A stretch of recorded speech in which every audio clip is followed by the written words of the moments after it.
నమస్తే న్యూస్ 24 తెలుగుకి స్వాగతం. నా పేరు శ్రీలత. ముందుగా వార్తలోని ముఖ్యాంశాలు చూద్దాం. యానం ప్రాంతంలోని స్థానిక మెట్టుకూరు రీజెన్సీ పబ్లిక్ హైస్కూల్లో క్రిస్మస్ వేడుకలు ఘనంగా జరిగాయి.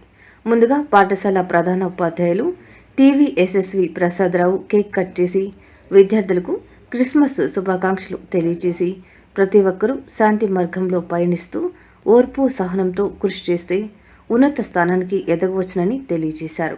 అనంతరం పలువురు విద్యార్థులు క్రిస్మస్ గీతాలు పాడి నృత్యాలతో యేసుక్రీస్తుని కొనియాడారు.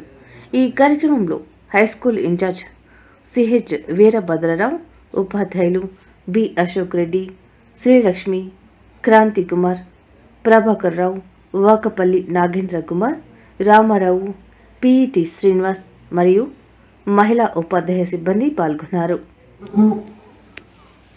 మనం ప్రాముఖ్యతనిస్తూ దాని యొక్క విశేషము, దాని యొక్క విశిష్టత విద్యార్థులందరికీ తెలియజేయడం కోసం ప్రతి ఫెస్టివల్ మనం పాఠశాల ప్రాంగణంలో అత్యంత వైభవోపేతంగా మనం జరుపుకుంటున్నాం.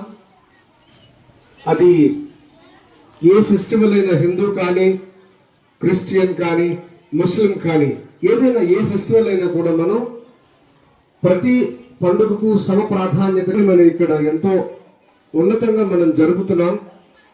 దాంట్లో భాగంగానే జీసస్ క్రీస్తు యొక్క జన్మదినాన్ని పురస్కరించుకొని డిసెంబర్ 25 వారి జన్మదినం, దానిని పురస్కరించుకొని మనం ఈ సంవత్సరం ముందుగా అంటే రేపు మనకి పాఠశాలకు సెలవు ప్రకటించడం జరిగింది కనుక ఈరోజు మనం ఆ సెలబ్రేషన్స్ మనం జరుపుకుంటున్నాం. క్రిస్మస్ యొక్క విశిష్టత, జీసస్ క్రీస్తు గురించి మనకి విద్యార్థులు సవివరంగా తెలియచేశారు. అంచేత నేను దాని గురించి ఎక్కువ చెప్పడానికి అవకాశం లేదు కనుక మరొకసారి మీ అందరికీ నేను శుభాకాంక్షలు తెలియచేస్తూ